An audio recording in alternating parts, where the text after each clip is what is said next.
Hello, I'm Armando Saucedo, the Multimedia Editor for The Connection. I'm here with Ben, our news editor for The Connection. Right now, we are at the Mercy Elite Sports Center, right? Is that what it's called? Yes. And we're here with Dan Wolocko. Wolocko, yeah. Wolocko. And we're going to be interviewing him on his career and what it's like. This is Reality Ready.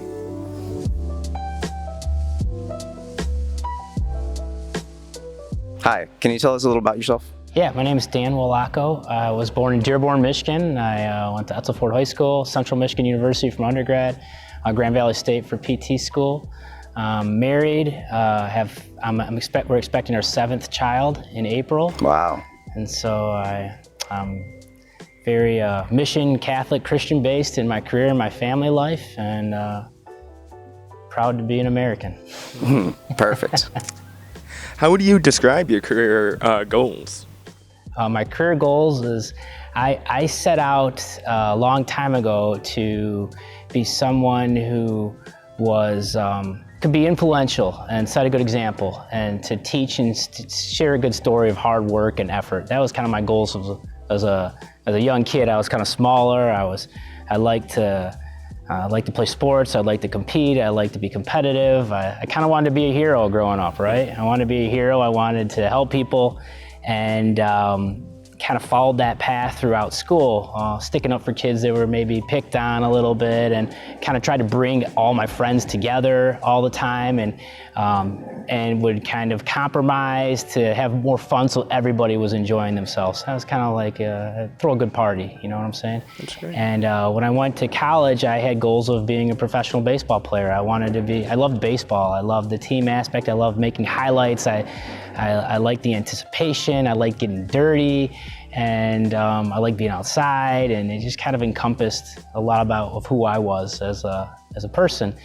And then sometimes those things don't always work out, right? And the reality hits, right? That, hey, maybe life is not fair. You know, I'm only 5'7". I'm, 165 pounds. I'm not going to be a professional athlete, but there's other roles that God might have in store for me. Who am I? How can I contribute? And taking the stuff that I felt as a young boy and put it into a career. And I fell in love with the human body, anatomy. I liked how it worked. I liked how it functioned. I liked exercise. I liked activity. I wanted to know the difference of why people were developing differently. And so that's kind of what led me into this career into physical therapy. It was a healthcare field where you could really learn the body, use the body to help itself, and then also provide a balance in life to have a family and to interact, and not to be so on the outside of certain things as maybe a physician, or where you have to spend a lot of time into your career and be completely devoted to that. I wanted to be more balanced. I wanted to have a career where I could still be admired and also be successful and knowledgeable, and people could come to, but they also had a life that was more balanced on the outside. That's great. Awesome. So how would you describe your career responsibilities here?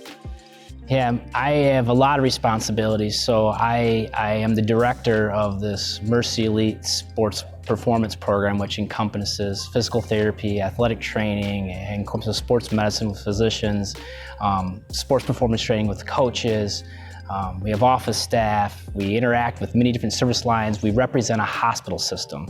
So my responsibility is to take kind of a cool niche of healthcare service, which is sports, and make a community hospital look cool, so that it can be trusted more by the local community to come in and use its services. And at the same time, represent it being a Catholic hospital, sensibilities of Christianity and Catholicism and moral rights to help people. So it's a lot of responsibilities, but I am a physical therapist in clinical practice, and my staff look to me for clinical oversight, guidance, direction, support. So I oversee the whole program.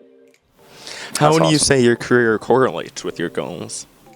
As I talked about, like when I was younger, I wanted to bring people together from all different aspects and compromise and make sure they were all in a position where they could do their best job and be themselves, and give them some autonomy with putting them in the best position to serve others. And pretty much that's what my career is being asked of. and it's reaching further than outside of physical therapy. It's reaching into the community, and it's reaching into hospital systems. And so yeah, it seems like things that you establish at a young age, if you stay open to it and accept the world and for what it is, you'll kind of find your path without trying to control it too much. Oh, yeah. So how do you set yourself up to follow your current employment goals, or how do you set yourself up to follow your responsibilities? Well, I really have to understand who I am and where I came from. I mean, that's going back to respecting your parents, your grandparents, where they came from, what they set you up with, being responsible and obedient to that. And then realizing your strengths. You know, what do you do well? Why are people attracted to you?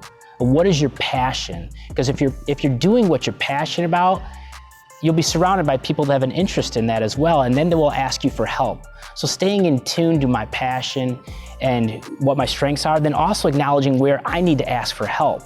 Because as you build a team and you want to bring people together, to best put them in a position where they feel sacred and valid is when someone asks you for help. So if you can surround yourself with other people to fill in certain things that you may not be the best at, then you are doing something really special for that individual and making them feel very valuable as part of that team. So staying in tune to where I came from and who I am, both inside my career and outside of my career, I can acknowledge and have a really good self-awareness of my strengths and weaknesses, and be able to be readily available and attractive to serve people, and then also be willing and humble to ask for help. That's great. So, do you think they'll shift in the future, or do you think? Yes, I think the future. I'm ready for change. If I built this whole program or contributed building this program and oversaw it in the last 6 years and it was destroyed tomorrow, build it anyway. Because we don't live in the past and we don't live in the future. We live right now. And when you live right now, you can respect the people that you're working with in that given moment, because that is the most important moment. So it's creating like a holy moment, and that allows you to adapt and not to be concerned. Because if you're living of what you worked so hard for and didn't happen, like, be honest, my baseball career, I'm going to feel sad and sorry for myself the rest of my life. And I didn't have control over it, and it was not fair. However, do I want to live and be controlled by that? Or do I want to move on and be adaptable? So everybody has that choice to make. And so in a career like this, it's open and it's fun. And I could still work with a professional baseball team. I'm not closed-minded to that. I could continue to grow this program, or I could go privately. Now, I know in my heart that this is where I'm supposed to be right now, and I'm very passionate about what I'm doing. And when you know you're passionate about it, then you're in the right place. Wow. So you seem very passionate about this. How do you deal with certain challenges, or what unexpected challenges do you face at work and how do you deal with them? I have a to-do list, and I have a map out of what I want to do. I have a plan. But when I go into each day, it just seems like that to-do list gets just swarmed with more things to do. And it can be discouraging, like, I just wanted to get these things done.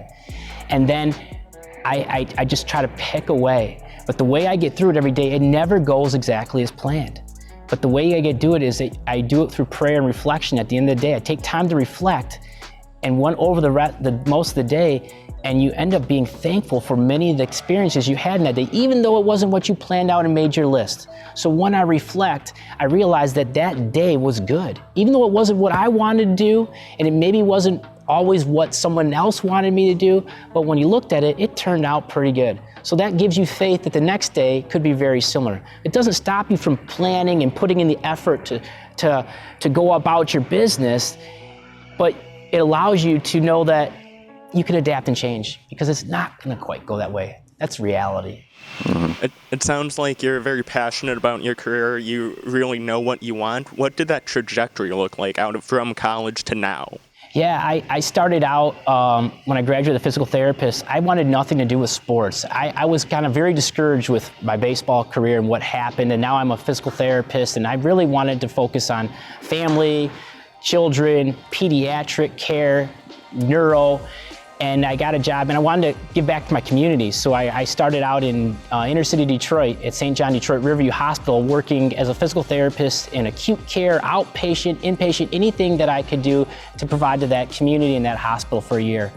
And I was searching, right? I was still finding it, and certain opportunities come your way that help you to find out. I really wasn't sure what I was passionate about in physical therapy, but certain things came my way where I really wanted, I liked putting my hands on people, I liked doing manual care, I liked touching them, I liked trying to find out exactly what was going on and how I could fix it.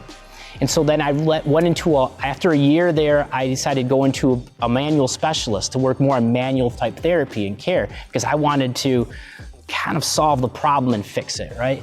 And when I was working in manual therapy, I was giving people some temporary relief. They liked being around me, but I really wasn't getting to the culprit. I was always helping victims of the body, like the shoulder injury, the knee injury, touch it, help it heal, work around it. But why was it continuing to happen?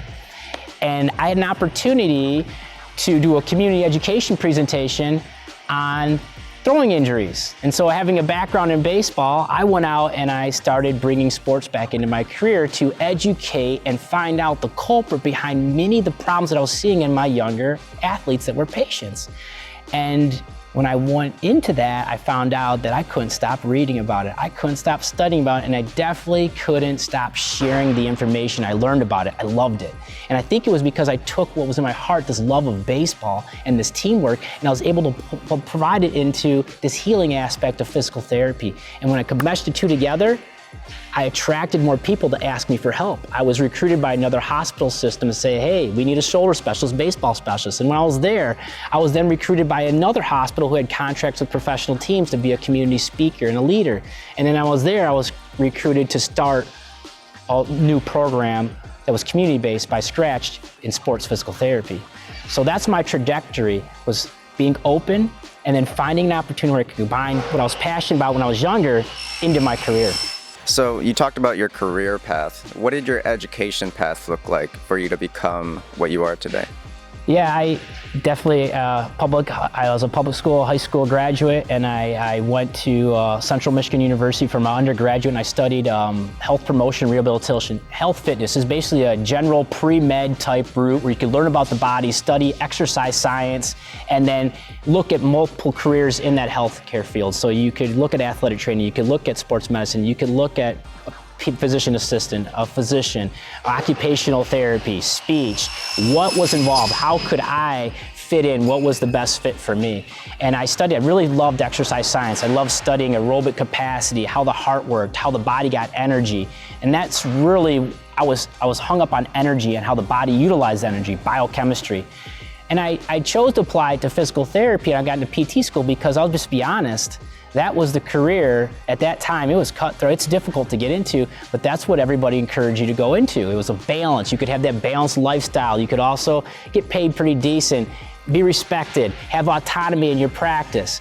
And so I was like, well, I guess I can get into PT school and maybe learn to love it, but to support more of my life outside of it. And it wasn't until I was able to go through that opportunity. So I did 4 years of undergrad at Central Michigan, 4.5 with an internship in exercise science, movement science. And then I got accepted at Grand Valley State University and did 3.5 years in physical therapy graduate school and came out as a licensed physical therapist. And as a licensed PT, you can do a lot of different things. And then after that, you can specialize in your practice, and I gained enough experience and hours to sit for a board certified exam to be acknowledged as a sports specialist in my field, which there aren't that many sports specialized physical therapists. Wow. So the Mercy Elite website says that you participate in local community education programs and seminars with presentations on biomechanics and injury prevention. What do those look like? Yeah, I get asked to go out and talk to corporate groups about the cause of common injuries, and I also get asked to go and participate in many camps for sports clubs, schools, teams, colleges to talk about, for example, like why are throwing injuries occurring? How do you prevent these injuries? How does the body work? How do you train the body to both rehabilitate, prevent these injuries, and improve performance? So you take your understanding of the body and the evaluation of it and how to use it to improve itself, and you can apply it to both rehab and performance training, and also to advice on how to prevent certain things from happening to you. So what are constellations for local sports and teams, local sports teams and clubs look like? So I'll have for example, I'll have a soccer group come out and they'll say, hey, we have this U15 team that has a variety of hip flexor strains. Can you come out and talk to my group on giving a strategy of how we can prevent these injuries? Or maybe we can look at what training we're doing and give us advice on how we can modify that type of training. I can also talk about common things I'm seeing in the clinic from soccer players to share with them on things to watch out for. And a lot of it is like pressure, stress, and fatigue, which decreases your energy, which relates to training injuries. I'll go out and talk to a bunch of pitchers on a baseball team and giving them feedback and suggestions based on my experience on what they can do to improve their velocity. Coaches will ask for feedback on, I'm doing this type of training, or I'm teaching this type of technique. Is it valid for the kids that I'm working with? So I get a lot of that. A lot of people, once they see your passion, your knowledge, they end up reaching out to you and they humble themselves to ask for help. And I learn a lot from them because I get to get on access with these teams and work with these coaches and learn what they're doing with their kids and strategies that are working, and I can take that into my practice. So the collaboration and consultation business is really cool. And most of the time, it's out of your generosity. It's volunteering your time to learn and then be trusted. So. Wow. What would you describe as your crowning career achievement? Yeah, in a career, I think it's having the full oversight of this program that was developed from scratch. It was not an existing program for a hospital system. It's a brand new service line. And being given the opportunity to direct it and oversee it, and then now to grow it, and to know that it's got a footprint in this community, that's definitely, to be part of that is, it's joyful.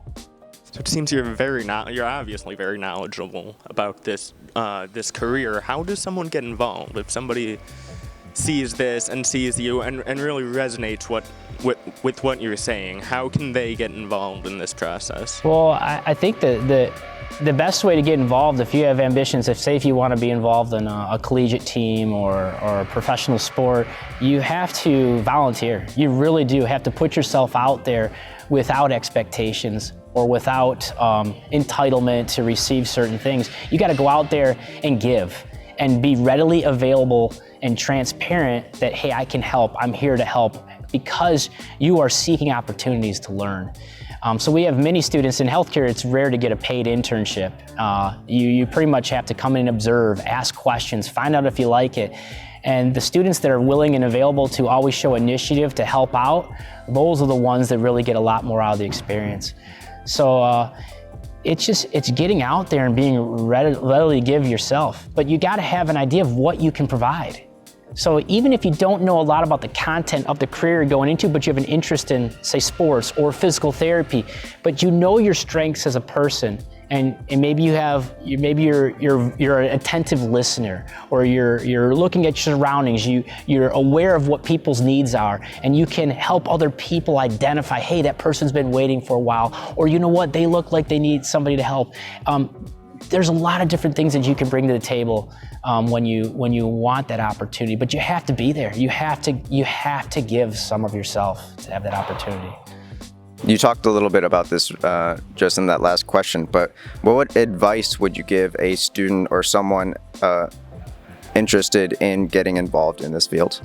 Most of the people who practice in this field are always eager to share their experiences and tell their story. So it's as simple, like I love when people say, hey, I'd like to learn more about you and what you did. Can you make time to set up a time to talk to me, and I could ask you some sort of questions, but you really don't have to ask the questions. Can you just tell me your story? If you go to college and you find a professor that you are inspired by, that's really the role. What you need to do is, they have office hours. You need to make time to go and sit with them and say, can you just tell me your story? You inspire me. You're looking for a mentor.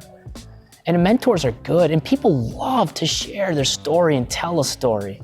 of what happened to them. People love to hear stories. So my advice is to find somebody that inspires you or somebody else that you know in your community, and just sit down with them, ask them, can you just tell me your story? Wow. Yeah. That's great. Before we wrap up here, is there anything else you'd like to explain about your job or this program or anything? I think the one thing that we have to look at is when you look at a career is your priorities in life. You really don't ever save up anything that you're going to sit back one day and have all this money or this career and just drink a cup of coffee and just say, man, I can just live out my last 20 years. That's not reality. The reality is whatever you're given, you are to share and give to others. So you need to find a balance in your lifestyle, and you need to find a priority in life and really what your heart tells you is most important. And usually when you see people go through the full lifespan, at the end of that lifespan, and you find people at the older end of things, you'll understand what those priorities are. So if you don't have a grandparent or somebody's old who's been through life and nearing the end of their life, and ask them what their priorities were. Learn from the priorities of your grandparents at their end of their life and what their priorities, and then try to take those priorities and put them forward earlier in your life. And you'll find that God and family come first before your career. If you put your career ahead of those things, there's a lot of regret. And your career will really develop and blossom by the time you spend in your other priorities, because that's where you get your passion, your morals from, and that's what the careers need. That's what makes me authentic in my practice. And people want authentic. They want the truth. But you can't get authentic unless you know where you came from and what you've been through and how you can apply that into your career with something you love. That's great. It's amazing. Well, thank you for being here. Thank you for letting us ask you questions, Dan. We really appreciate it. Yeah, no, thanks for the opportunity. Thank you. All right, that's it. Yeah, that was amazing.